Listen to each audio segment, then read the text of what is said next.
I think a lot of companies struggle with this. You have an MQL, okay? You get a marketing qualified lead, which is MQL, and you want to get it into a.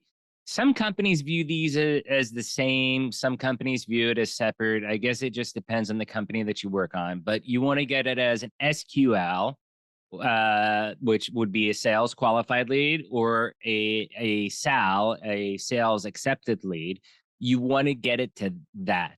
How do you get those conversions, and how do you get a higher conversion rates from those MQLs to the SQLs or SALs? Great. Well, you're going to hear all marketers say the same thing, and I'll kind of break it down a little bit more, but you're going to provide value, right? You're going to provide the value that's needed to, I don't, I use persuade, but apparently some people have a negative connotation of persuade.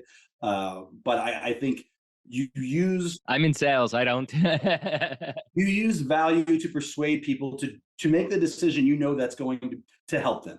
Okay, because everybody wants to grow, everybody wants things to be better, right? And so you come along and you kind of attract their attention, and like you said, they become an MQL.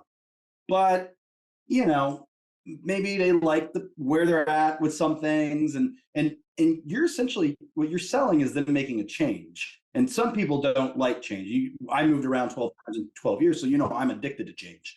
But not everybody loves change. And so the first thing that I always focus on is what I call social proof. Is how can you make people feel more comfortable that in believing that you're the one who can solve their problem.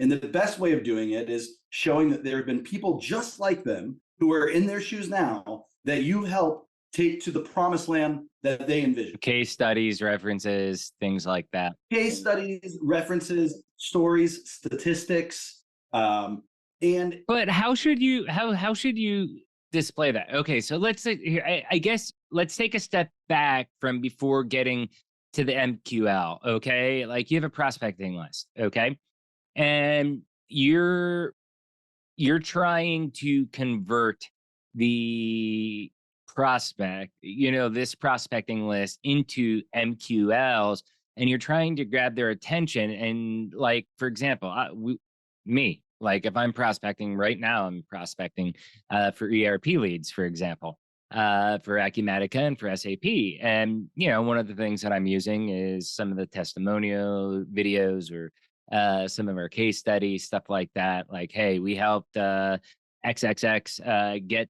to, live on Acumatica in 30 days and off of QuickBooks. And this is how we did it. And, we send things like that to try to grab their attention. I mean, is that an effective way of doing things or not? I think that's how a lot of companies do it. well, I think that we're all fighting for everyone's attention, right? And if you've got, I don't know how many solicitation emails you get a day, but I know I get a ton.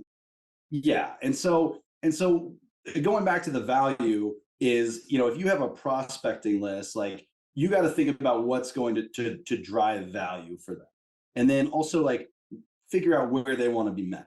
They don't want you to call their phone. They don't want you to email them. But we're in sales, and we got to get in front of them somehow, right? So I think that's where we try and be as creative as possible on how we can drive that value. So maybe it's some sort of webinar. Maybe it's going through their LinkedIn and finding a mutual connection and asking if you can make an introduction. I think there's a lot of different tactics, but I guess it's kind of like that old the saying, like treat people the way you want to be treated. I think that works in sales too, right? I always joke that I'm an ultimate consumer if you can, if you can pitch me, but I'm not going to give you a form to pitch me if you interrupt my day with a phone call or an email. But if somebody says, hey, I was talking to somebody, and based on some conversations we've had in the past, I think you might want to meet this person.